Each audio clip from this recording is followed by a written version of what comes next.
Good afternoon, everyone. It's 12 o'clock. We will call the meeting of the Joint Board of Managers Meeting and Governance Committee at 12 o'clock, Thursday, April 25th. First order of business is to see if there are any citizens wishing to address the committee.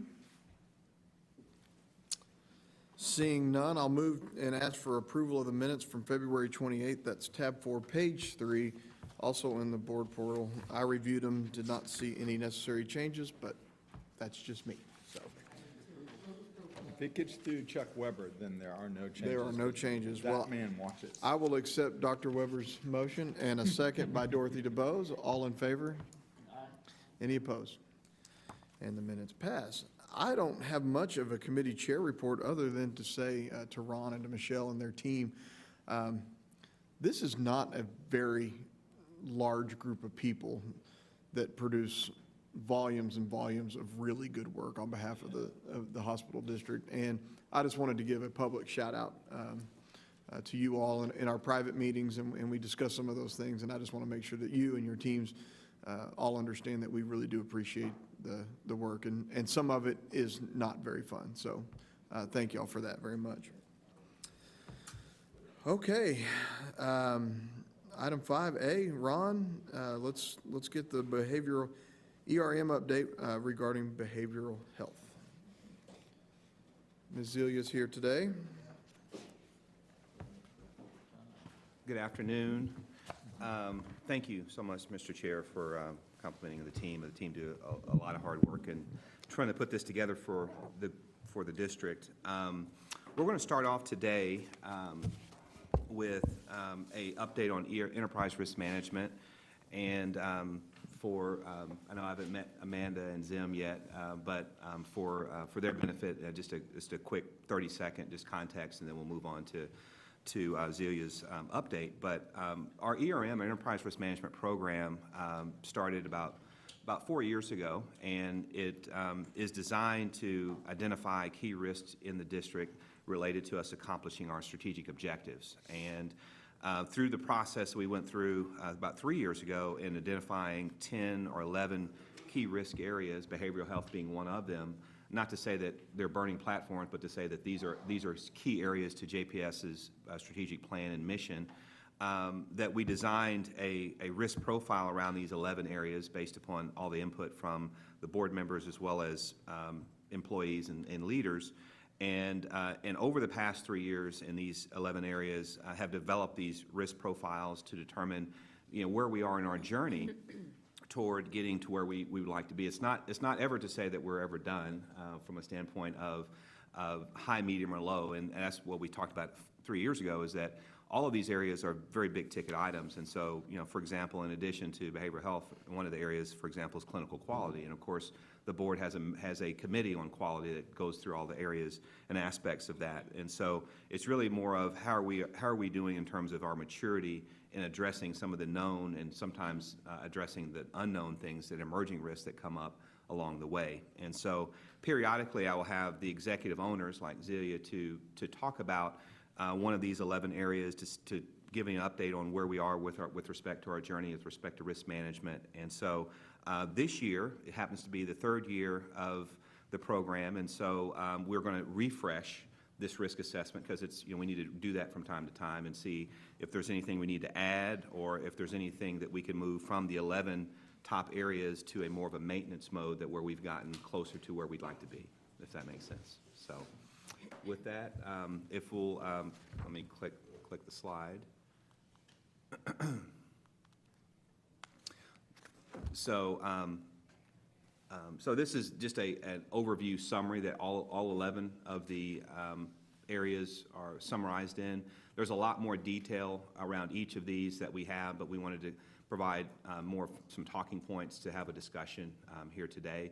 And then the only other thing I'll say before Zelia talks is that the crescent graph that's on this slide, that kind of the dashboard slide, just to give a little orientation or refresher on that.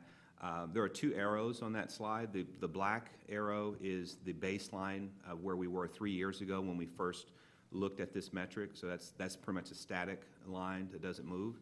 And then the green arrow is the current state of where we believe we are today with respect to our maturity on the scale of maturity from initial from the left to optimized on the right.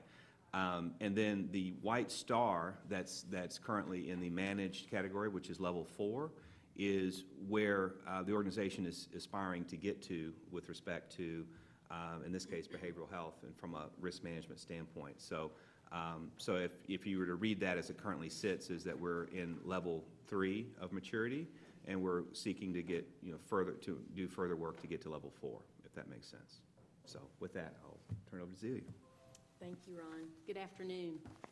I wanted to kind of give you a brief overview of risks that we've identified and things we've done to mitigate those risks. And our definition, we changed our definition as well, in striving to transform behavioral health across the continuum of care to become a national model and standard of excellence. That's our goal here at JPS. And we are taking many steps in order to achieve that definition. There were a few areas of key risks that were identified. One is patients' lack of adherence to treatment, and that's not really on the inpatient level, it's in the outpatient setting, and once they're discharged from here, what are we doing to try to get them to adhere better to treatment? And why I identified that as a risk is because, we kind of have a revolving door sometimes with behavioral health patients. They come to the ER, they come to the Trinity Springs, they go home, then they come back to the ER, and that's not the most efficient way to handle their care, and it's certainly a more costly way to handle their care. And so we've put in place measurement tools and opened access in our outpatient clinics to where we now provide walk-in clinic appointments. So anybody can walk into our Hemp Hill Clinic today and be seen, screened, evaluated by a clinician. We have medication providers there to administer medicines and to start people on various medications, and that's something that we've implemented this fiscal year, which I'm really proud of our physician group as well as the clinicians in our outpatient clinics. That would be at our Hemp Hill Clinic, corner of Allen and Hemp Hill. Mm-hmm. It's the only one where you can do walk-in appointments. At our other outpatient clinics, we are available and have providers in our outpatient clinics to address those volumes on a scheduled basis. But if someone was in urgent need and their appointment was a week away, they could come to the Hemp Hill Clinic today and be seen. Do we recognize the need that might need to be expanded? We're potentially evaluating those opportunities, yes. Mm-hmm. I think the potential is there, yeah. Those particular patients are kind of on a line, and depending on the mood, and okay, I'll go, but it's a 30-minute drive, never mind. Right. So. Right. And those are things that we are currently evaluating, and we have we do have a clinic at the Trueworth Clinic for homeless folks. We offer day treatment programs for homeless individuals as well as medication management right there at the Trueworth Clinic, and so that has helped a great deal. But the biggest challenge is medication adherence, and that's clinical as well as other things. For example, a patient could be taking their medicines and they start to feeling really good, and then they think they don't need to take medicine anymore, and then they spiral downward again. And so those are some challenges we face as well. Another key risk is our inability to serve the behavioral health population. We have a large volume of behavioral health patients that come to JPS, not just at Trinity Springs, not just in the emergency rooms. And so some things we have done to mitigate that large volume, besides having an outpatient walk-in clinic, we've partnered with community behavioral health And we have behavioral health specialists at several of our community primary care clinics. We also have excellent standardized assessment tools that all of our primary care clinics utilize. And if someone scores a moderate or high risk on the suicide or depression screening tools that are implemented, it automatically sends a page to a social worker that has to respond within 15 minutes of getting that alert to assist the primary care physician or mid-level practitioner in that environment, up to and including sending them to the emergency room or Hemp Hill Clinic or one of our other clinics. And that has really worked well in the outpatient setting, and our primary care partners have really appreciated those efforts in helping them, and then also having counselors co-located in the primary care clinics, and a few of them has allowed for a patient, for lack of a better word, one-stop shopping, so to speak, at a primary care clinic versus having to go elsewhere. And so that has helped to mitigate that, and also increase volume outside of an emergency room. Workplace violence and injury, that's a big topic for us. We've made some great progress this fiscal year in reducing workplace violence and injury.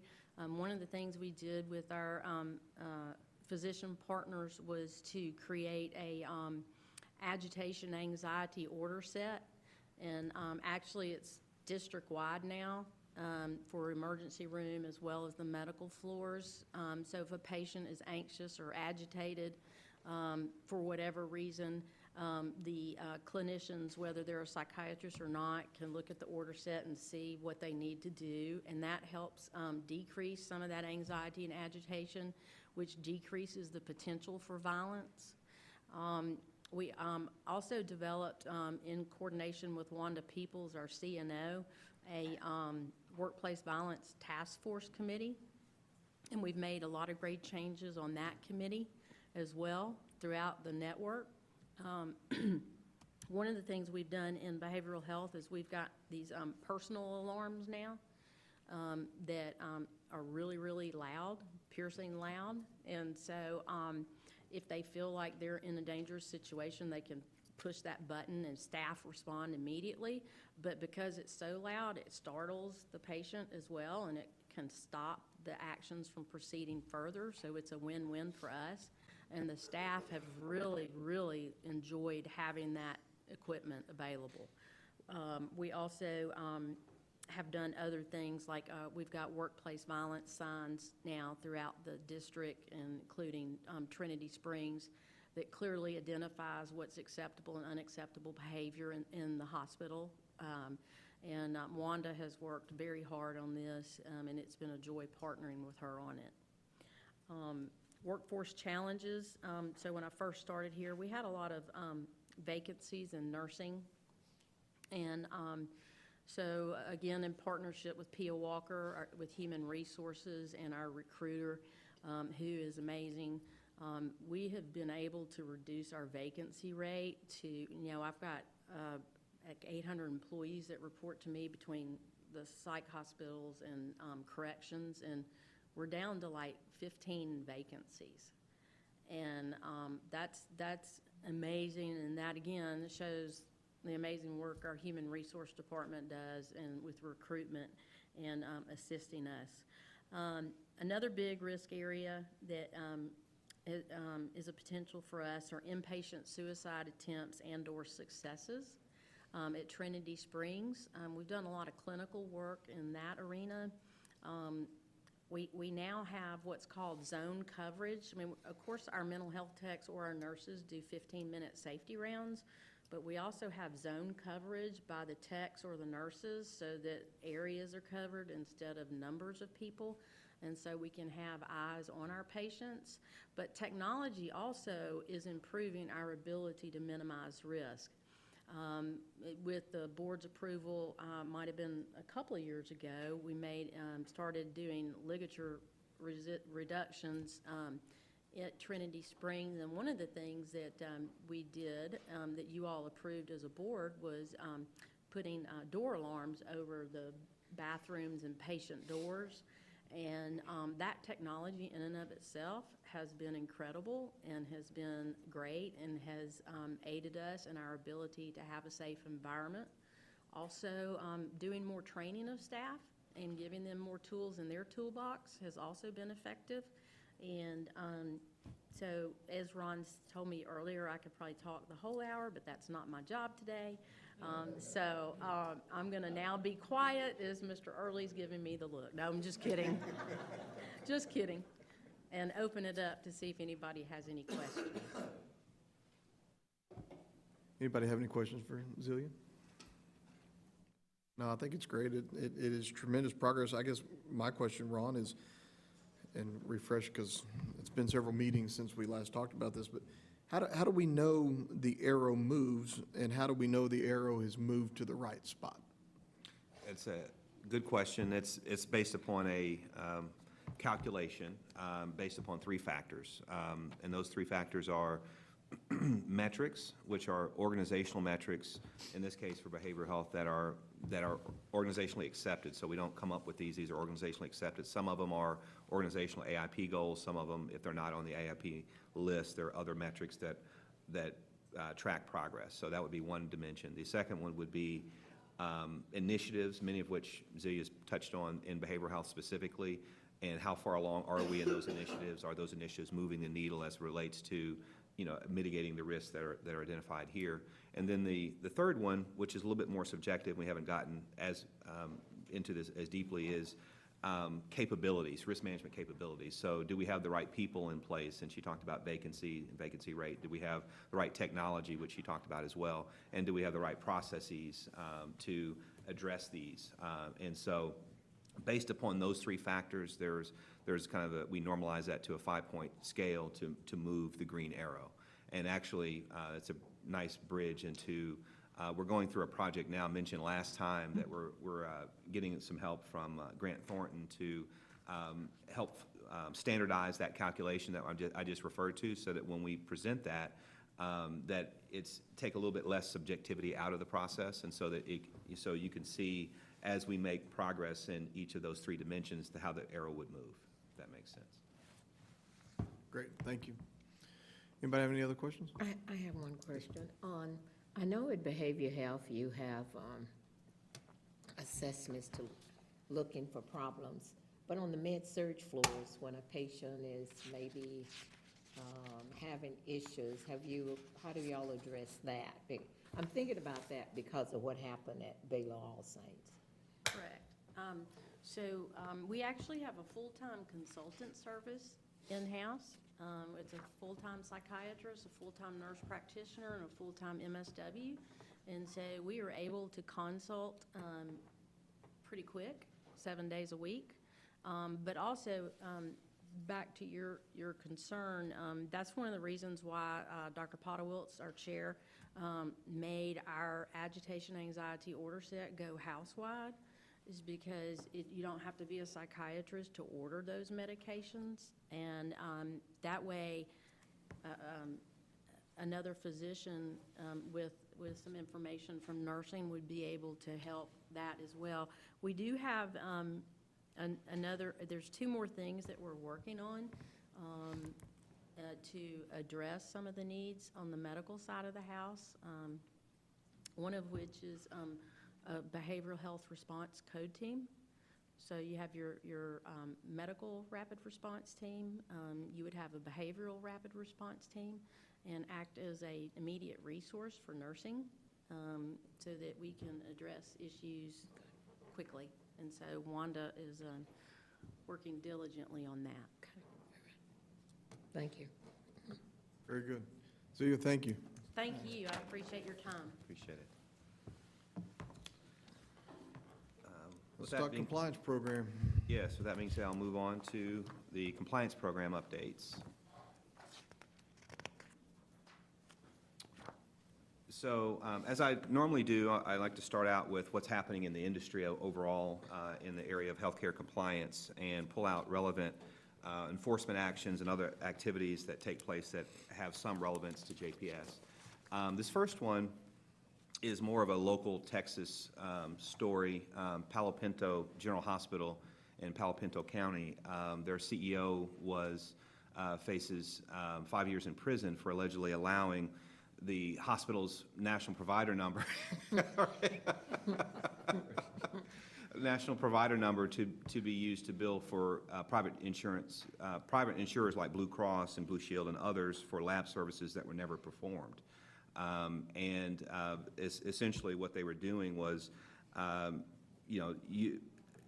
doing a pass-through billing for these lab services. They were never performed, and this happened over a period from September 2017 through June 2018 there. And so that case has not concluded yet, but the CEO was indicted, and there were a number of other co-conspirators named in that case that submitted these claims that they received fraudulent revenue amounting to about $55 million over that period of time. So, not to say that any of patience. what's that? I said they had a lot of patience. A lot of made-up patients. Oh, yeah.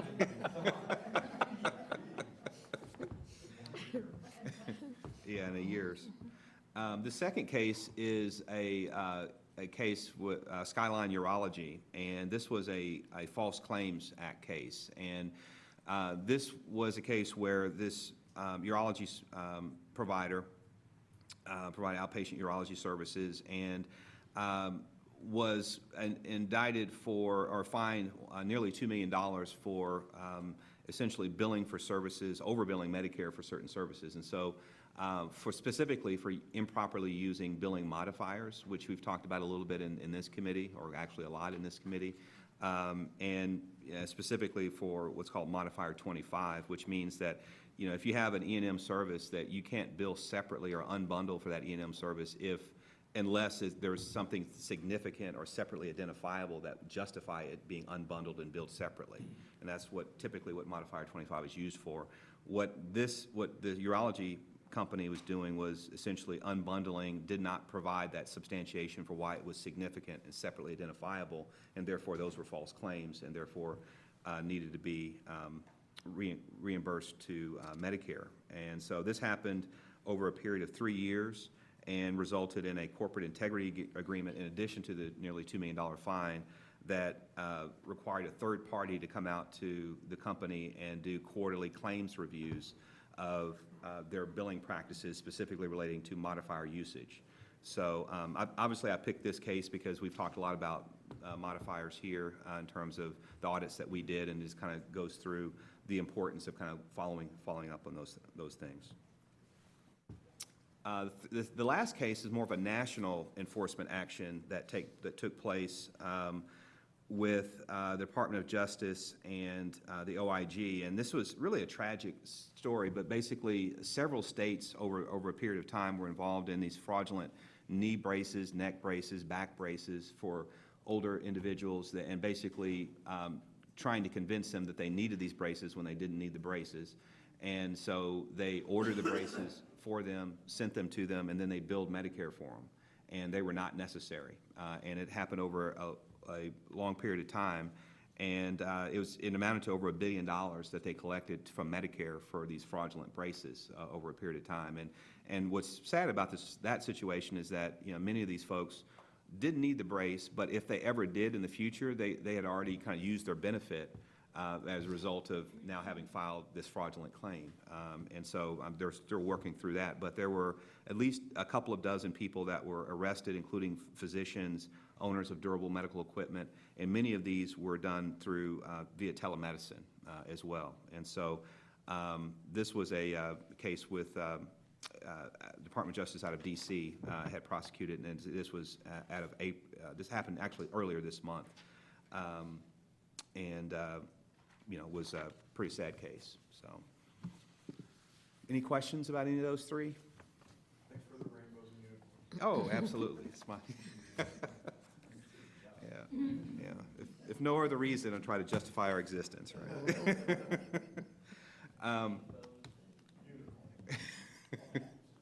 All the happy stuff.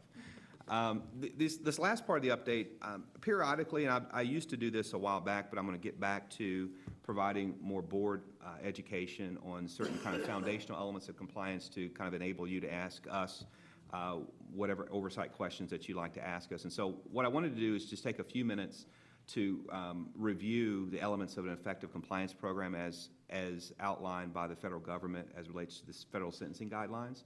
And these elements, even though we're in a healthcare organization, apply to all organizations that have a compliance program. And when a fraud case or an investigation or other kind of matter like the ones I just mentioned in the previous slide come up in a particular organization, one of the things that's a mitigating factor to damages and how much the organization pays is the effectiveness of the compliance program, because that can be a mitigating factor. Because if the organization can show that they actively and proactively identified, found, and fixed items on an ongoing basis without, having the government to intervene. And so these are the 7 common elements, and I'll just cover them briefly, and I'm certainly open to any questions.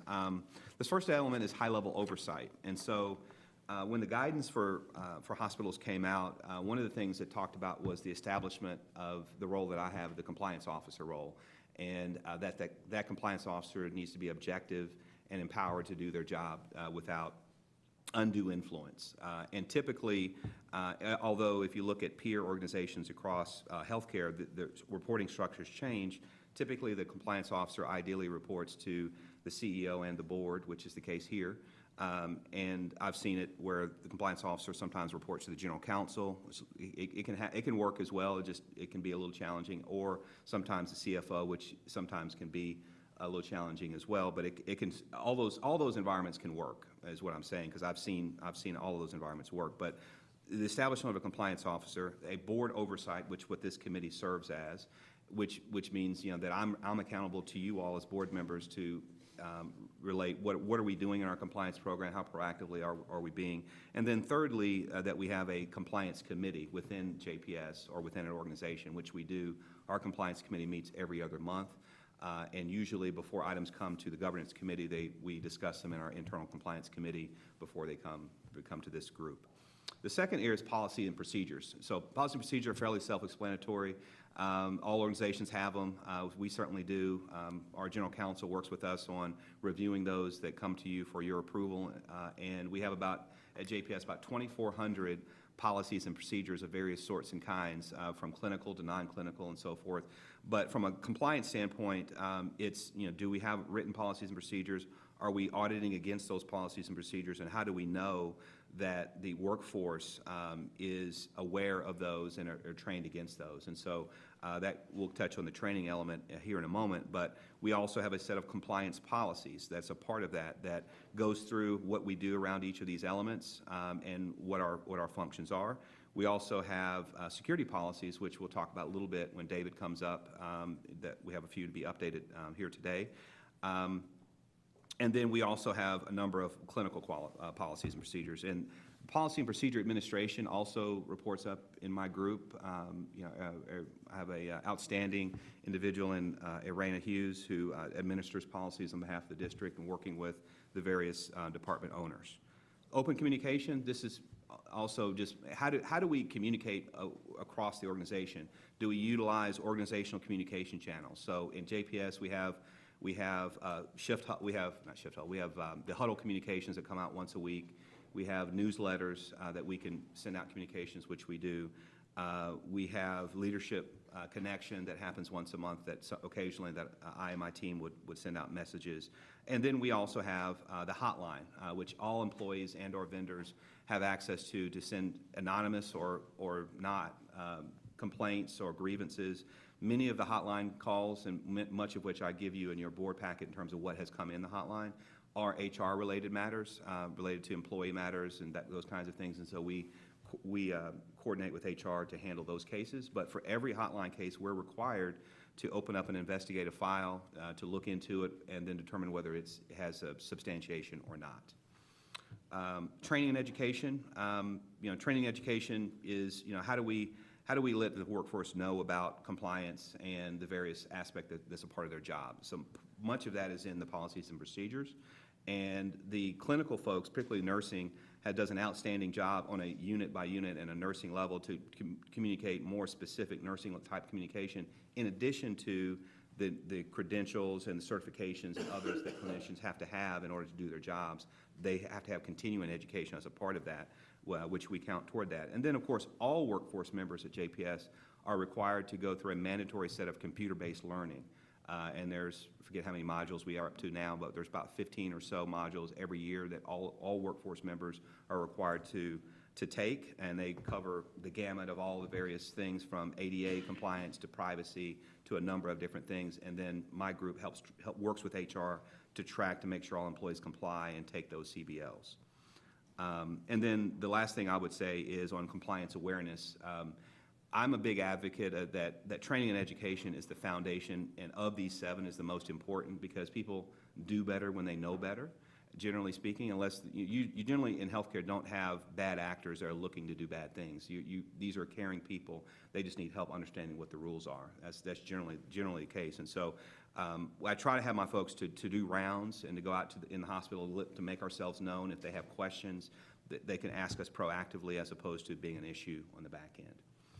And we try to do that in a fun way. Sometimes it's kind of silly, but they do kind of, I know Robert makes fun of what we do, but in a fun way, we had a pickle, we had a number of different things that we've done over the years, so. And then auditing and, you gonna say something?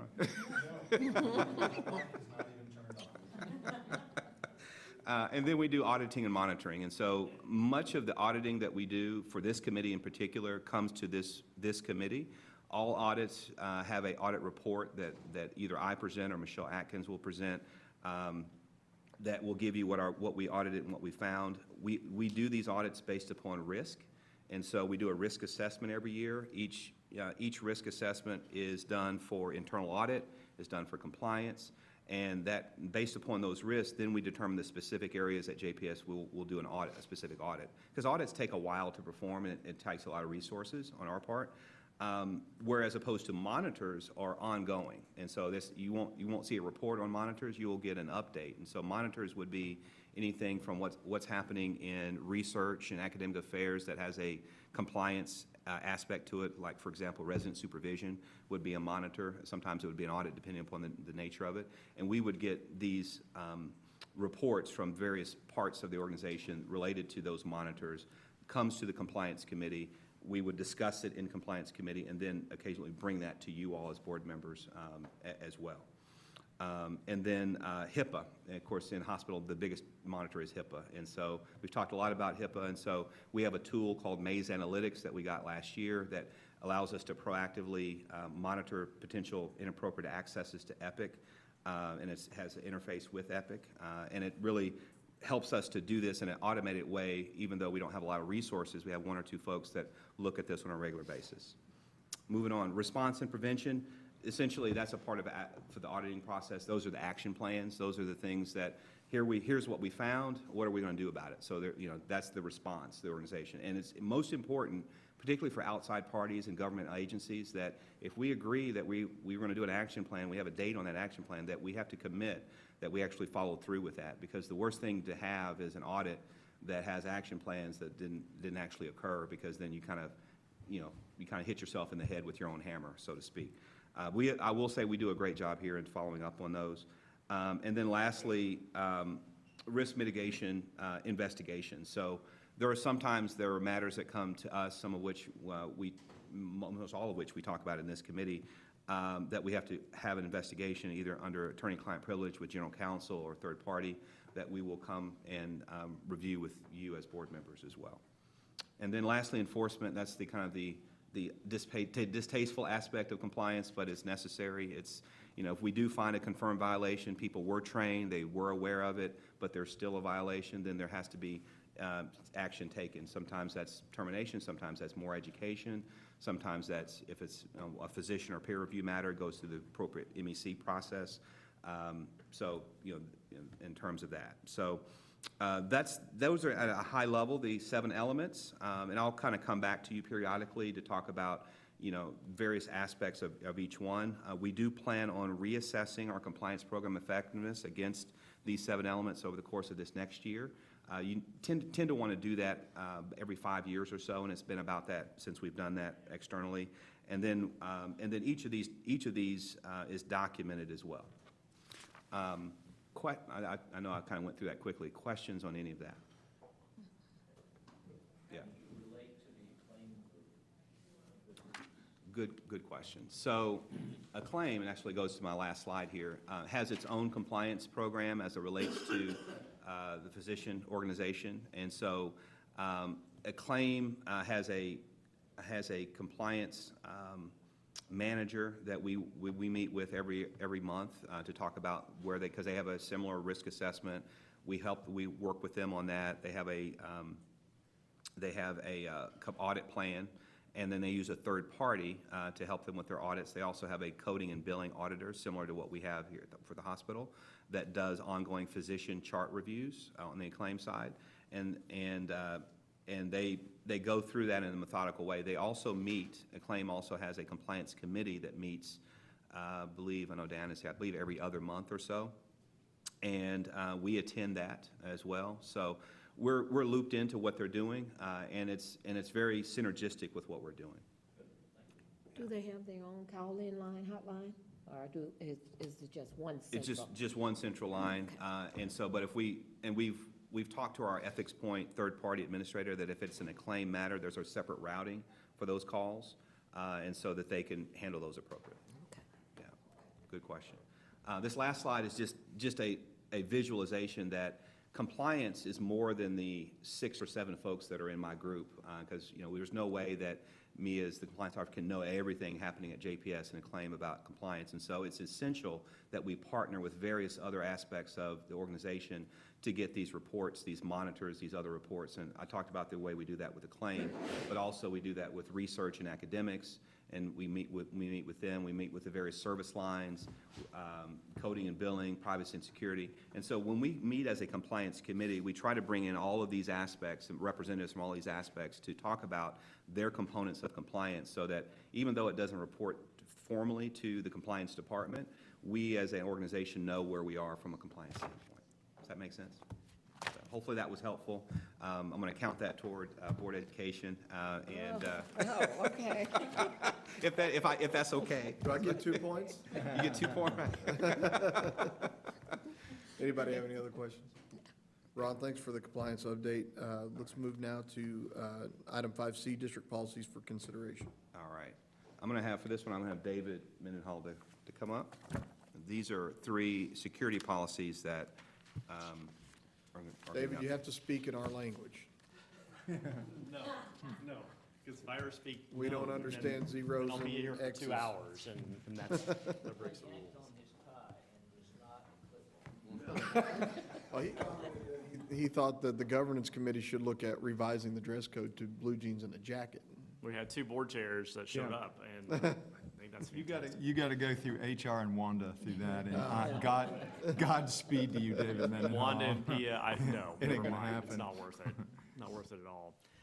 So what we've done within IT and with Ron's team is take a look at some of the policies that we had that were, number one, a little restrictive for when we needed to make changes to our technology infrastructure, and also, 2, when we have procedure changes that need to be changed, we would end up going through an entire policy review and having to come through the board to be able to do that, when really we're changing out a data warehouse software, or we're changing out something else that is very technical that really, quite frankly, you guys, I don't think that you necessarily care about what we're doing at that level, but it was wrapped into our policies, and that was just bad form. That was 15 years ago.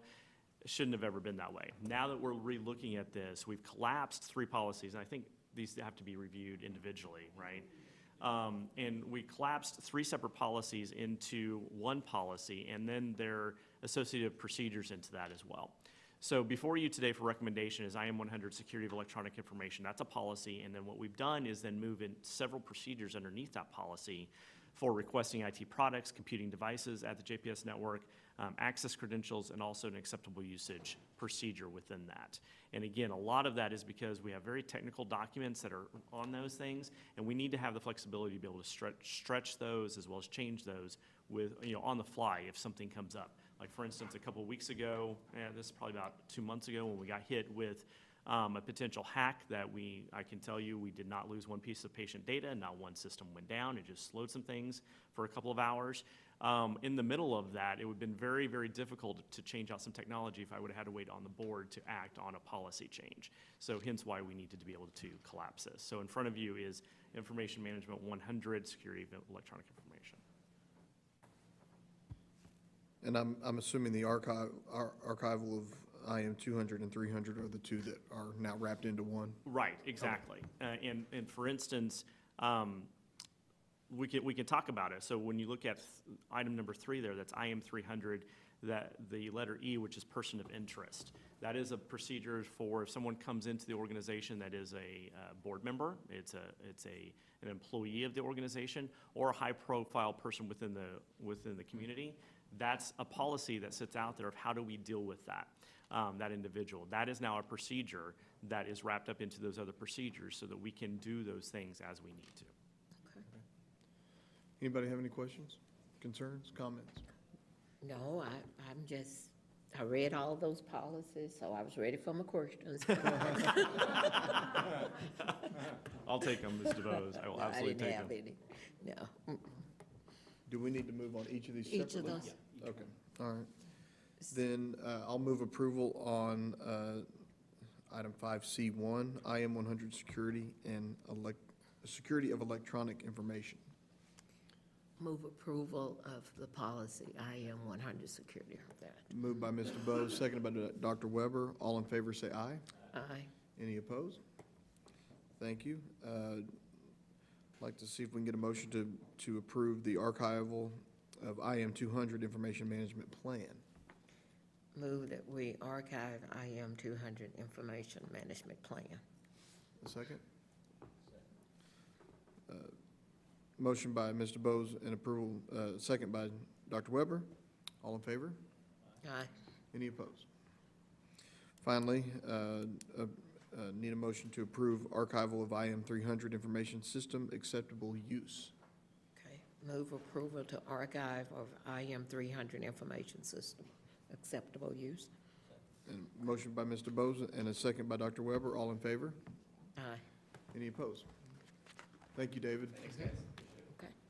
We will adjourn now at 12:45 to executive session.